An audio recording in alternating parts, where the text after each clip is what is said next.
Hello, मेरा नाम है अभिषेक और स्वागत करता हूं बच्चों आप सभी का हमारे इस प्यारे से खूबसूरत से प्लेटफॉर्म पे जिसका नाम है जेआर कॉलेज। तो यार कैसे आप सभी लोग, आई होप आप लोग एकदम बढ़िया होंगे, आप लोग की पढ़ाई एकदम बढ़िया चल रही होगी। ठीक है। जैसा कि आपको पता है हमने हमारे इस चैनल पर शुरू किया हुआ बच्चों 11th केमिस्ट्री के बैचेस, सही है, जहाँ पे कुछ लेसन आप लोगों को राहुल सर ने पढ़ाए थे और कुछ लेसन आप लोगों को मैं भी पढ़ा रहा हूँ। सही है। मैंने शुरू किया हुआ था बच्चों एक बहुत ही इंपॉर्टेंट चैप्टर जिसका नाम है इंट्रोडक्शन टू एनालिटिकल केमिस्ट्री। सही है। और ऑलमोस्ट आज ये चैप्टर एंड होने वाला है। सही है। तो बहुत सारी चीजें ऑलरेडी हम लोगों ने डिस्कस कर लिए हैं इस चैप्टर के बारे में, lecture number 1, lecture number 2, lecture number 3 में। तो ये है बच्चों आपका लेक्चर नंबर 4। सही है। तो इसीलिए अगर आप लोगों ने इसके पहले के लेक्चर्स नहीं देखे हैं तो जरूर से जाकर उन लेक्चर्स को देखिएगा। ठीक है। इसके पहले के जो भी लेक्चर्स है उन्हें देखिएगा, उसके बाद बच्चों इस लेक्चर के ऊपर जम करिएगा। ठीक है, चलेगा। अच्छा, एक बात आपको और बता दूं, यदि आपको कोई भी डाउट होता है मेरे किसी भी सेशन से, सही है, चाहे वो बायोलॉजी हो चाहे वो केमिस्ट्री हो, क्योंकि मैं बायोलॉजी पढ़ाता हूँ, सही है, तो आप लोग आ सकते हो बच्चों मेरे इंस्टाग्राम पे। ये मेरे बच्चों इंस्टाग्राम का आईडी है, आप यहाँ पर आकर मुझे मैसेज करो, आपके सारे डाउट सॉल्व हो जाएंगे। ठीक है। कभी भी अपने डाउट को अपने मन में ना रखें। सही है। ऐसा बहुत बार होता है, मेरे साथ भी काफी बार हुआ था कि जो चीज मैं नहीं पढ़ के जाता, जो चीज मैं ऑप्शन में छोड़ देता हूँ, वही चीज एग्जाम में आ जाती है। सही है। तो आपको ऐसा नहीं करना है, आपको जो भी चीज नहीं समझ में आ रही है पूछना है, आकर इंस्टाग्राम पे मुझसे पूछ लो, कोई दिक्कत की बात। ठीक है। और आओगे तो फॉलो भी कर लेना। चले स्टार्ट करें बच्चों। लास्ट वाले लेक्चर में काफी सारी चीजें हम लोग ने पढ़ी थी। आज हम लोग देखेंगे बच्चों लिमिटिंग फैक्टर क्या होता है, आज हम लोग पढ़ेंगे मोल फ्रैक्शन क्या होता है, मोलालिटी क्या होता है, मोलारिटी क्या होता है, ऐसे बहुत सारी चीजें आज हम लोग इस लेक्चर के अंदर देखने वाले हैं। सही है। तो ये बहुत इंपॉर्टेंट लेक्चर है आपके 11th और 12th के पर्सपेक्टिव से भी। जब तक आप केमिस्ट्री पढ़ोगे, जब तक आप एनालिटिकल केमिस्ट्री पढ़ोगे, तब तक मोलालिटी, मोल फ्रैक्शन, मोलारिटी, ये सबका फंडा यूज होने वाला है। सही है। तो ध्यान से पढ़ना है आज के इस लेक्चर को, ध्यान से देखना है, जितनी भी चीजें बोल रहा हूं सब कुछ नोट करते जानी है आपको मेरे साथ साथ। ठीक है, चलेगा। तो चलो बच्चों स्टार्ट करते हैं आज का ये लेक्चर। सबसे पहले हम लोग बात करेंगे बच्चों लिमिटिंग फैक्टर की। ठीक है। लिमिटिंग फैक्टर क्या होता है, आप देखो मैंने यहाँ पे डेफिनेशन लिखा हुआ है, पर उससे पहले आपको मैं समझाता हूं क्या होता है लिमिटिंग फैक्टर। देखो, जब भी आप कोई रिएक्शन करोगे, ठीक है, जब भी आप कोई रिएक्शन परफॉर्म करोगे तो उसके अंदर अगर आपने कोई भी एक रिएक्टेंट का वेट या फिर ग्राम कम ले लिया, मान लो उसका वेट आपने कम ले लिया, तो उस कंडीशन में होगा क्या, उस कंडीशन में जो कम वेट वाला रिएक्टेंट है उससे आगे चल के प्रोडक्ट बनेगा ही नहीं। अब मान लो एक वेट ज्यादा है, दो रिएक्टेंट है, एक का वेट कम है, एक का वेट ज्यादा है। सही है। अब इसका वेट कितना भी ज्यादा रहने दो, अगर इसका वेट ज्यादा नहीं होगा तब तक आपका प्रोडक्ट फॉर्म नहीं होगा। तो मतलब एक ऐसा रिएक्टेंट है जिसके वेट कम करने की वजह से आपका प्रोडक्ट ही नहीं बन रहा, वन ऑफ द रिएक्टेंट का वेट कम करने की वजह से प्रोडक्ट ही नहीं बन रहा। तो जो वेट कम किया ना मैंने, उसको मैं बोलूंगा लिमिटिंग फैक्टर। समझ रहे हो, उसको मैं क्या कहूंगा, लिमिटिंग फैक्टर। मेरा लिमिटिंग रिएजेंट है जिसकी वजह से मेरा प्रोडक्ट फॉर्म नहीं हो रहा, मेरा प्रोडक्ट लिमिट में फॉर्म हो रहा है। समझ में आया मैंने क्या बोला। ठीक है। इसको एग्जांपल के साथ भी समझाऊंगा, पर अभी आपको समझ में आया मैंने क्या बोला। सिंपल चीज है, दो रिएजेंट है, एक रिएजेंट ए, रिएजेंट बी, और दोनों आगे मिलकर आगे चल के प्रोडक्ट बनाने वाले। तो अगर ए और बी में से कुछ भी कम हो जाता है, मान लो ए कम हो जाता है, तो जो बी है वो कितना भी ज्यादा हो वो प्रोडक्ट नहीं फॉर्म कर सकता अकेले, क्योंकि ए का जो क्वांटिटी है वो क्या हो गया है, कम हो गया है। तो इस कंडीशन में जो आपका ए है ये as a limiting factor work करेगा। ठीक है, ये as a limiting factor work करेगा। समझ में आई बात। तो यही होता है लिमिटिंग फैक्टर, इससे ज्यादा कुछ नहीं है। देखो यहां पे मैंने क्या लिखा हुआ है, मैंने लिखा है बच्चों the reagent which is present in lesser amount. जो रिएजेंट जो हमेशा लेसर अमाउंट में प्रेजेंट होगा, कम अमाउंट में प्रेजेंट होगा, उसी को आप लिमिटिंग रिएजेंट कहोगे, और यही आपका लिमिटिंग फैक्टर है। यही बच्चों आपका क्या है, लिमिटिंग फैक्टर है। रिएजेंट ही आपके फैक्टर होते हैं ना, so this is your limiting factor, जो क्या है बच्चों आपके कम अमाउंट में प्रेजेंट हो। सिमिलरली एक और आप डेफिनेशन लिख सकते हो उसका, the reagent which are limit the formation of product. ऐसे रिएक्टेंट जो प्रोडक्ट का फॉर्मेशन लिमिट कर देते हैं, प्रोडक्ट का फॉर्मेशन रोक देते हैं, उसी को हम लोग क्या बोलते हैं, ऐसे रिएक्टेंट को हम लोग क्या बोलते हैं, लिमिटिंग फैक्टर। अब आप ध्यान से देखो तो दोनों चीज सेम है।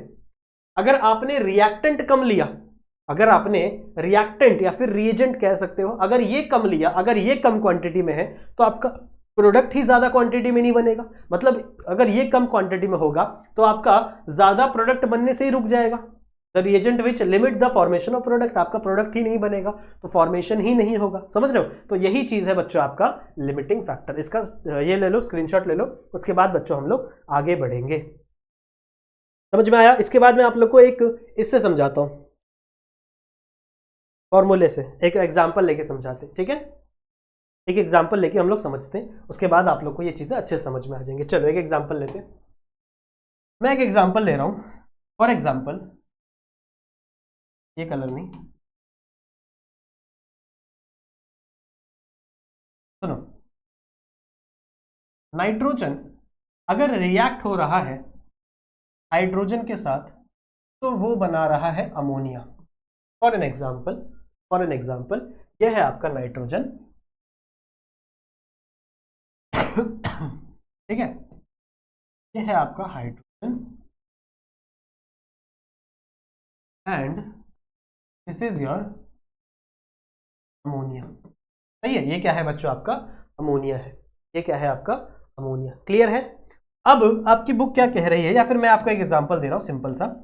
जैसे मान लो इसको मैंने लिया 60 ग्राम और इसको मैंने लिया 50 ग्राम, ठीक है, इसको मैंने लिया 60 ग्राम, इसको मैंने लिया 50 ग्राम। इससे पहले ये रिएक्शन को थोड़ा ये कर दो, बैलेंस कर दो, रिएक्शन बैलेंस कर दो। देखो इधर N2 है, इधर एक ही N है, तो मुझे यहाँ 2 करना पड़ेगा, बैलेंस हो गया।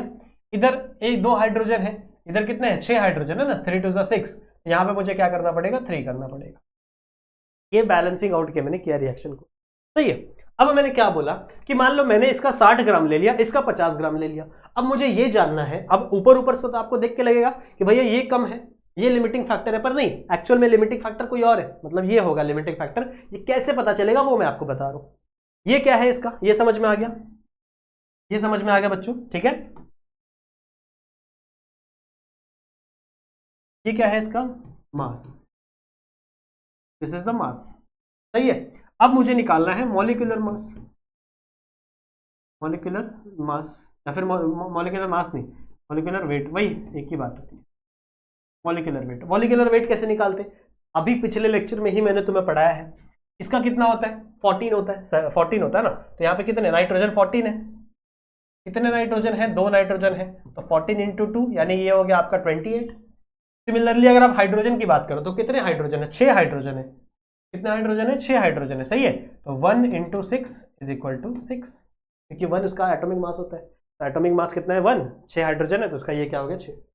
फिर मैं क्या निकालूंगा, मोल्स निकालूंगा, कितने मोल्स प्रेजेंट है भैया, क्या निकाल रहा हूं, मोल्स।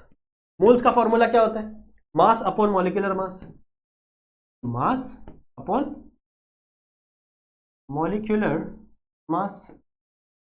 सही है। कितना मास मैंने लिया है इसका, 60 gram divide by 28 gram. Similarly इसका देखो, इसका मैंने कितना मास लिया है, 50 ग्राम डिवाइड बाय 6, ठीक है, 50 ग्राम डिवाइड बाय हो जाएगा बच्चों आपका 6। सही बात है, ठीक है। कितना आएगा कितना आएगा, देखो ये ऑलमोस्ट 2.01 के समथिंग आएगा, 2 पॉइंट मान लो, 2 पॉइंट के समथिंग आएगा, 2.1 मान लो, 2.1 आ गया इसका मॉलिक्यूलर मास। और इसका कितना आएगा, इसका आएगा बच्चों आपका 6 6 6 6 6 6 6 जा 36, 6 7 जा 42, 6 8 जा 48। तो ये ऑलमोस्ट 8 पॉइंट के 8.1 या 8.2 के अराउंड आएगा। सही बात है, ठीक है, 8.1 या 8.2 के अराउंड आएगा इसका नंबर ऑफ मोल्स। सिर्फ नंबर ऑफ मोल्स नहीं फाइंड करना, अब हमें निकालना पड़ेगा बच्चों इसकी स्टोइकियोमेट्री। तो हमें मोल्स से इसकी स्टोइकियोमेट्री को क्या करना है, डिवाइड करना है। तो मोल्स कितना आया 2.1, स्टोइकियोमेट्री कितनी है, एन के सामने कितना नंबर है 1 है, तो ये आ गया। सिमिलरली इसका भी निकालना है 8.2, और मान लो इसके मोल्स कितने हैं 3, यहाँ पे 3 लिखना पड़ेगा। अब देखो किसका वैल्यू आएगा, इसका आएगा ऑलमोस्ट 2.1, और इसका निकालो क्या आएगा 3 3 2 6। सही है, यहाँ पे 2 आ जाएगा, 6 1 2.4, 2.4 आ गया। इसका वैल्यू क्या आ गया आपका 2.4। अब देखो इस कंडीशन में देखो किसका वैल्यू ज्यादा है, किसका वैल्यू ज्यादा है, इसका वैल्यू ज्यादा है, इसका वैल्यू कम है। तो इस कंडीशन में आपका ये जो 2.4 है, मतलब आपका जो नाइट्रोजन है, this nitrogen is a limiting factor. ये जो नाइट्रोजन है, this nitrogen is known as limiting.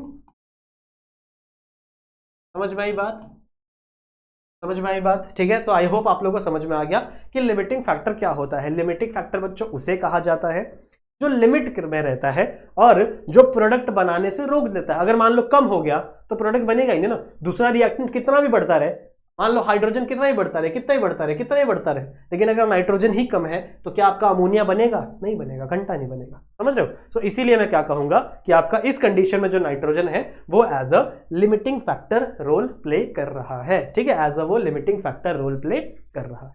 Clear है? समझ में आ गया? स्क्रीनशॉट ले लो इसका, कभी चाहिए तो ले लो। ले लिया? लेट्स मूव बच्चों अपने नेक्स्ट टॉपिक में, that is concentration of solution. Now what is mean by concentration of solution? ध्यान से सुनो, सोल्यूशन क्या होता है पहले हम लोग आज ये समझते हैं। फॉर एग्जाम्पल बच्चों, मैंने एक बीकर लिया, ठीक है, बीकर लिया, मान लो कोई भी एक बड़ा सा बीकर लिया, इस बीकर के अंदर मैंने वाटर भर दिया,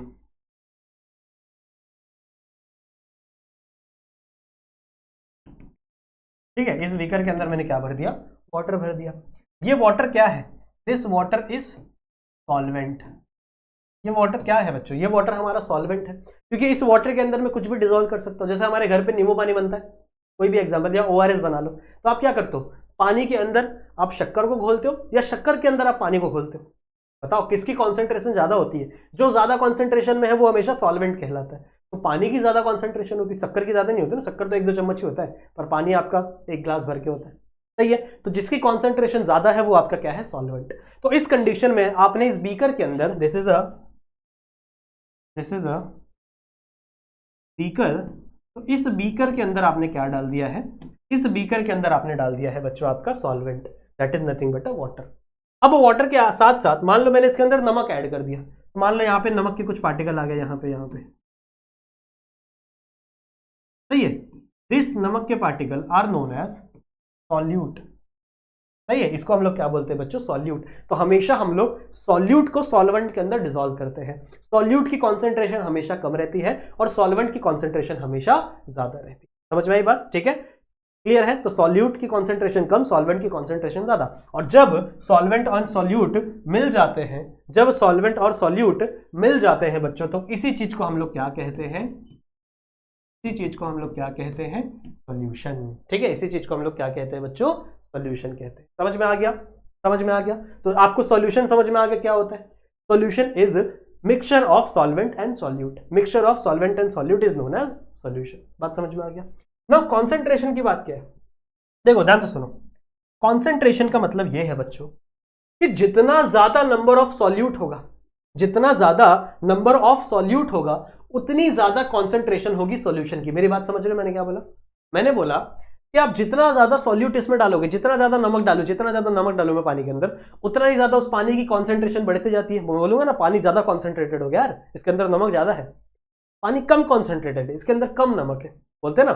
तो मतलब नमक क्या है? आपका सॉल्यूट है। तो जितना ज्यादा सॉल्यूट की कॉन्सेंट्रेशन होती है, वही आप डिसाइड करता है बच्चों कॉन्सेंट्रेशन। तो मैं लिख सकता हूं द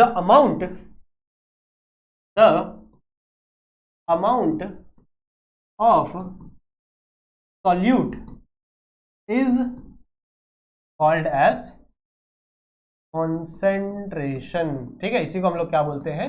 कॉन्सेंट्रेशन कहते हैं। तो कॉन्सेंट्रेशन समझ में आ गया? सॉल्यूशन और कॉन्सेंट्रेशन क्या होता है? जितना जितना आप सॉल्यूट ऐड करते जाओगे, उतनी उतनी कॉन्सेंट्रेशन बढ़ती जाएगी। जितना कम सॉल्यूट रहेगा, उतनी कम कॉन्सेंट्रेशन होगी। बात समझ में आ गया? अब इसी कॉन्सेंट्रेशन से रिलेटेड, अब कॉन्सेंट्रेशन पता कैसे चलेगा? हमें पता कैसे चलेगा किसके अंदर कितना सॉल्यूट है, किसके अंदर कितना कम सॉल्यूट है? ये पता करने के लिए बच्चों टोटल 4 चीजें हमको समझनी पड़ेंगी। 4 फैक्टर्स हमारे बुक में दिए हुए, वो हमको पढ़ने पड़ेंगे। कौन कौन से 4 फैक्टर है? आगे लिखता हूं मैं नाम। देयर आर 4 फैक्टर्स जो हमको पढ़ने पड़ेंगे। सबसे पहला है बच्चों मास परसेंटेज। ठीक है, सबसे पहला हमको क्या पढ़ना है? मास परसेंटेज पढ़ना।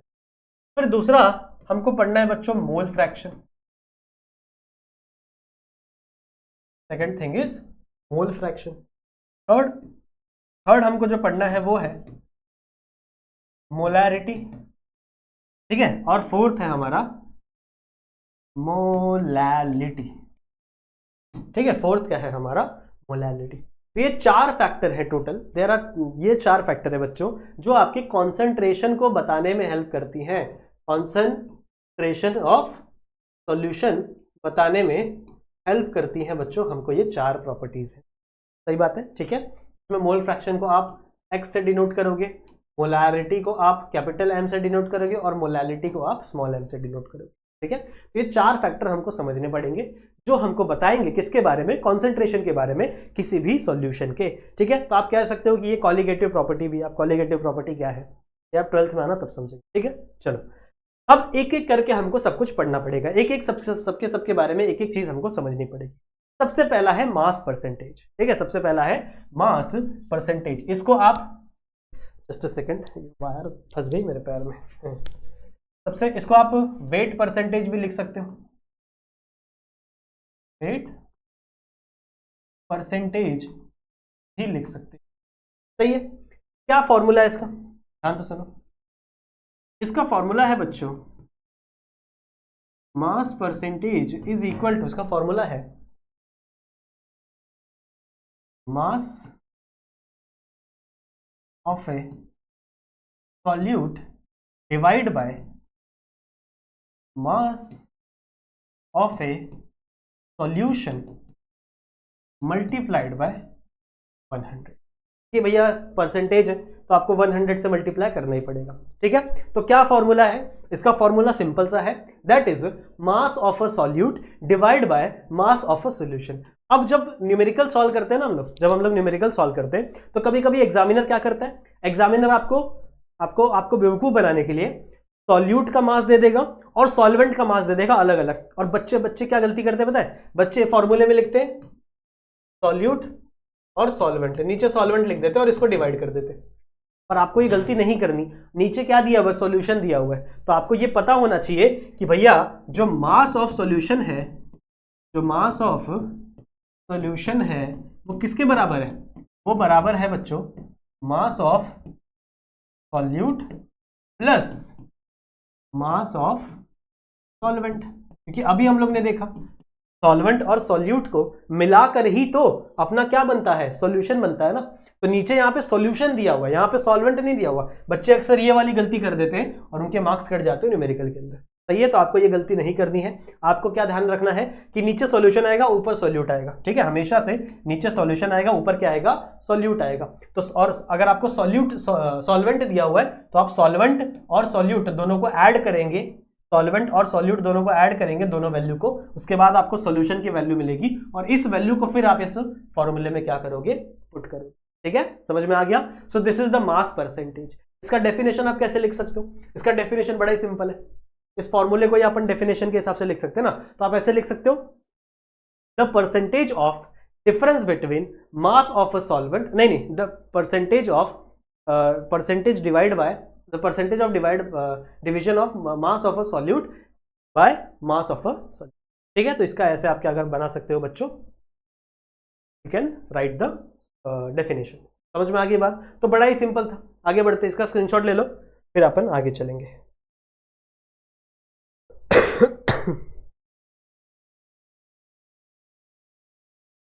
हो गया, आगे चले, चलो नेक्स्ट है हमारा मोल फ्रैक्शन। और मोल फ्रैक्शन को हम लोग x से रिप्रेजेंट करते हैं हमेशा। मोल फ्रैक्शन को आप किस से रिप्रेजेंट करोगे, x से रिप्रेजेंट करोगे। तो मोल फ्रैक्शन का फॉर्मूला क्या है, जैसे मान लो दो सॉल्वेंट है, दो एग्जांपल है, a plus b gives c plus d, या फिर मान लो सिर्फ c दे रहा है। समझ लो ये एक नॉर्मल सा रिएक्शन है। अब मोल फ्रैक्शन मतलब क्या है, इन दोनों का जो मोल है ना उसे आपको फ्रैक्शन में निकालना है, बस इतना ही है। इन दोनों का मोल है उसे आपको लोएस्ट फ्रैक्शन में निकालना है, वही आपका मोल फ्रैक्शन होगा। कैसे निकालेंगे, आपको अलग अलग निकालना पड़ेगा, दोनों का अलग अलग निकालना पड़ेगा। इसका मोल फ्रैक्शन अलग निकालना पड़ेगा, इसका मोल फ्रैक्शन अलग निकालना पड़ेगा। तो मान लो अगर मैं निकाल रहा हूं मोल फ्रैक्शन ऑफ ए, ठीक है, अगर मैं निकाल रहा हूं मोल fraction of A, x represent the mole fraction, तो मोल फ्रैक्शन ऑफ ए का फॉर्मूला क्या हो जाएगा पता है, मोल फ्रैक्शन ऑफ ए का फॉर्मूला हो जाएगा मोल्स, ठीक है, number of moles of A divided by number of moles of A plus number of moles of B. This is the formula of mole fraction of A.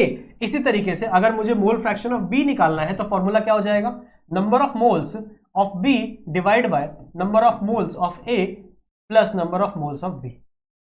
समझ में आई बात, ठीक है, समझ में आई बात। तो इसका सिंपल सा डेफिनेशन क्या है, that mole fraction of any component, आप लिख सकते हो आप लिख सकते हो बच्चों,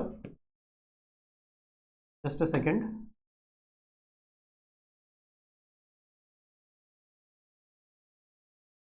मोल fraction of any component is the ratio of the number of moles. N को हम लोग नंबर ऑफ मोल्स बोलते हैं, तो number of moles of that component, उसी कंपोनेंट का नंबर ऑफ मोल यानी ऊपर वाला, of that component to to number या फिर total number of moles to total number of. समझ में आ गया? बड़ा इजी है, बहुत इजी है। अब यहाँ पे देखो नॉर्मल सा रिएक्शन था, a plus B is gives C. तो अगर आपको a का मोल फ्रैक्शन निकालना है, अगर आपको a का मोल फ्रैक्शन निकालना है तो आप क्या करोगे, number of moles of a, ठीक है, सबसे पहले इसी का लोगे a डिवाइड बाय दोनों का एडिशन। अगर आपको b का मोल फ्रैक्शन निकालना है यानी x ऑफ b निकालना है तो क्या बनोगे, क्या लिखोगे आप, number of moles of b divide by उसका दोनों का एडिशन। तो ये ना, ये देखो ये टोटल नंबर ऑफ मोल्स है, इसका मतलब क्या, टोटल नंबर ऑफ मोल्स। अगर आप इन दोनों के मोल्स को मिला दोगे तो वो टोटल नंबर हो जाएंगे। तो वही आपका फॉर्मूला भी कहता है, क्या कहता है, mole fraction of any component, किसी भी कंपोनेंट का मोल फ्रैक्शन कैसे निकालोगे, it is the ratio of the number of moles of that component. Component की स्पेलिंग गलत हो गई है, कंपोनेंट चलेगा, ठीक है। So of that component to the total number of moles, उसको आप रेशियो कर दो और नंबर ऑफ दैट कंपोनेंट को आप डिवाइड कर दो टोटल नंबर ऑफ मोल्स से, तो आपको क्या निकल जाएगा, आपको मिल जाएगा बच्चों mole fraction. You get your mole fraction. फटाफट इसका स्क्रीनशॉट लो,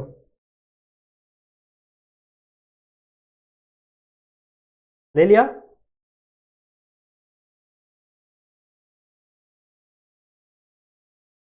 ले लिया? चले आगे, चले आगे। Next is the molarity. Molarity को हम लोग दिखाते हैं बड़े एम से, ठीक है। मोलैरिटी का फॉर्मूला क्या है, देखो जो फॉर्मूला है वही उसका डेफिनेशन भी है। तो मोलैरिटी का फॉर्मूला क्या है बच्चों, मोलैरिटी यानी आपका capital M is equal to number of moles of solute, ठीक है, number of moles of solute divide by, किससे डिवाइड करना है आपको, volume of the solution, solution का वॉल्यूम ऑफ द सॉल्यूशन। किस में वॉल्यूम रहना चाहिए आपका, लीटर में रहना चाहिए। वॉल्यूम हमेशा किस में रहना चाहिए, लीटर में रहना चाहिए। बस यही है, बस यही है। तो आप इसका डेफिनेशन लिख सकते हो, मोलैरिटी का आप डेफिनेशन लिख सकते हो। अब इसी के ऊपर सिंपल सिंपल से आपको क्या मिलेंगे, न्यूमेरिकल मिलेंगे, जो कि आपको ऑलरेडी दिया हुआ है बुक में, वो मैं नहीं करवा रहा, वो बहुत ही सिंपल है। आपको क्या दे देंगे, नंबर ऑफ मोल्स दे देंगे, आपको क्या दे देंगे, इसकी लीटर में क्वांटिटी देंगे, लीटर में नहीं देंगे तो एमएल में दे देंगे, एमएल से आपको कन्वर्ट कर ले लीटर में, ये तो आप कर ही सकते हो। आपको पता है ना कि 1000 ml is equal to 1 litre ना, तो या उससे आप कन्वर्ट कर सकते हो। या फिर आपको मोलैरिटी दे देंगे, इसमें से कुछ नहीं देंगे। तो बड़ा ही सिंपल है इसके न्यूमेरिकल, बहुत ही सिंपल है, समझ रहे हो, ठीक है। डेफिनेशन क्या हो जाएगा, मोलैरिटी इज डिफाइंड एज, या फिर आप कह सकते हो molarity is the ratio of number of moles of solute to the volume of the solution in litre. बहुत ही सिंपल, यही तो है। फटाफट स्क्रीनशॉट लो और आगे चलते हैं, बहुत इजी है बच्चों, तो ज्यादा कुछ है ही नहीं बताने के लिए, दैट्स व्हाई थोड़ा हम लोग फास्ट ही जा रहे हैं।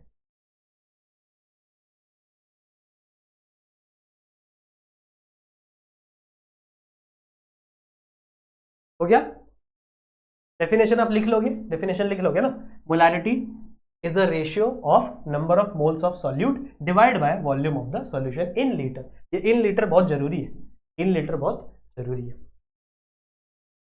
आगे चले, हमारा last is the molality. Molality को बच्चों हम लोग स्मॉल m से डिनोट करते हैं, ठीक है। मोलैलिटी को हम लोग हमेशा से किससे, स्मॉल m से डिनोट करते हैं। इसका फॉर्मूला क्या है, देखो, मोलैलिटी यानी आपका small m is equal to, again, number of moles of solute divide by, यहां पे देखो बस यह नीचे चेंज हो रहा है, ऊपर सेम है, नीचे क्या है यहां पे, मास ऑफ द सॉल्वेंट इसका मास ऑफ द सॉल्वेंट। किस में मास रहेगा बच्चों? केजी में।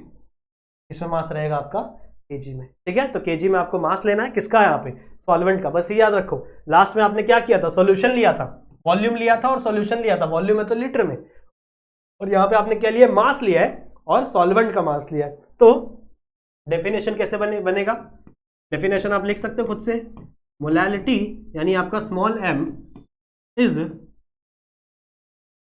द रेशियो ऑफ, किसका रेशियो है?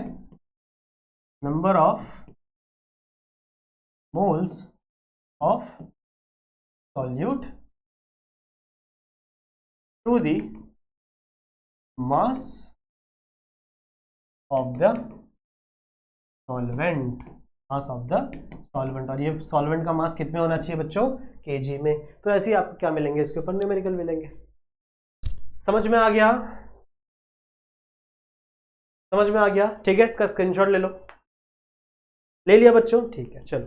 तो बच्चों यहीं तक था बच्चों आपका ये लेसन, ठीक है। इसके आगे छोटे मोटे ग्राफ दिए, वो आप लोग खुद से पढ़ सकते हो, वो इतना इंपॉर्टेंट है भी नहीं वैसे, चलेगा। सो बच्चों इस लेसन को हम लोग यहीं पे एंड करेंगे। आई होप मेरे साथ इस लेसन को आपको पढ़ के मजा आया होगा। इस वीडियो को लाइक जरूर से कर देना, अपने दोस्तों के साथ शेयर जरूर से कर देना, और यदि आप इस चैनल पर, इस प्लेटफॉर्म पर नए हो तो इस प्लेटफॉर्म को सब्सक्राइब जरूर से कर देंगे, और अपने जो बेल नोटिफिकेशन उसे भी ऑल पे सेट कर देंगे, ठीक है। मैं मिलता हूं बच्चों आप लोगों से अगले एक वीडियो में। तब तक के लिए अपना ख्याल रखना एंड कीप, ठीक है। Bye bye.